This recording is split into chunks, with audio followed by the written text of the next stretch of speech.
Hello दोस्त, हमारे YouTube channel ज्ञान गिरी में आपका स्वागत है। आज हम आपको बताएंगे कि सावन का महीना इतना महत्वपूर्ण क्यों है और इतना खास क्यों मनाया जाता है, और सावन के महीने में शिव जी की पूजा क्यों की जाती है। इसके पीछे बहुत ही कुछ पौराणिक कथाओं में कहा बातें हैं, उसके बारे में हम आपको बताएंगे। पौराणिक कथाओं में कहा जाता है सावन का महीना बहुत ही खास होता है और इस माह में भगवान शिव जी की पूजा की जाती है। मान्यता यह भी है कि भोलेनाथ को यह महीना बहुत ही प्रिय है।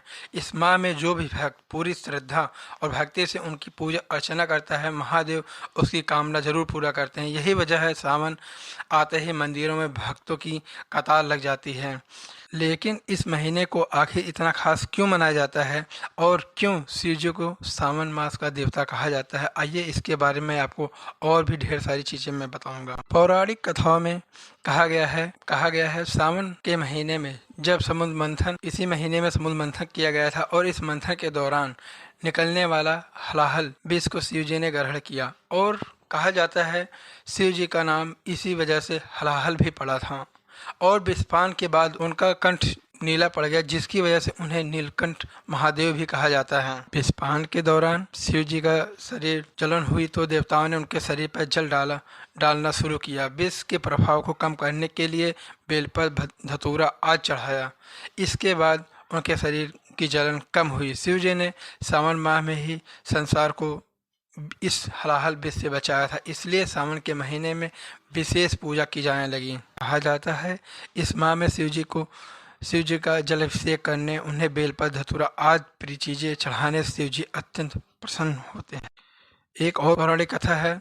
कहा जाता है मार्कंडू ऋषि के पुत्र मार्कंडे ने लंबी आयु के लिए सावन माह में ही घोर तप कर शिव जी को प्रसन्न किया था, जिससे मिली मंत्र शक्तियों के सामने मृत्यु के देवता यमराज भी नतमस्तक हो गए थे। आपको यह भी मैं बता दूं, कुछ लोग कहते हैं लड़कियां सावन का सोमवार व्रत क्यों रहती हैं, या नहीं तो सावन का और क्या खास है जिसकी वजह से लड़कियां या लड़के सब लोग सावन के माह में मंदिरों में कतारें लगाए रखते हैं। उसके बारे में आपको बताता हूँ।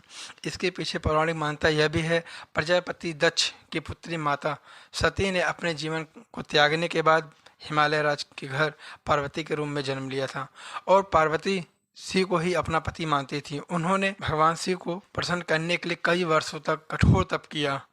वो श्रावण का महीना था जब शिव जी ने प्रसन्न होकर के उन्होंने अपना दर्शन दिया और माता पार्वती को अपनी पत्नी के रूप में स्वीकार किया। इसके बाद दोनों का विवाह महाशिवरात्रि पर कराया गया। माता पार्वती ने से मिलन के कारण यह माँ शिव जी को अत्यधिक प्रिय है।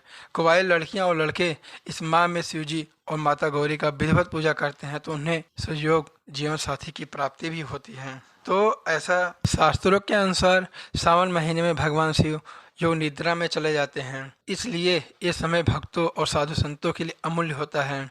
4 महीनों में होने वाला यह एक वैदिक यज्ञ है जो एक प्रकार से पौराणिक व्रत है, जिसे चौमासा भी कहा जाता है।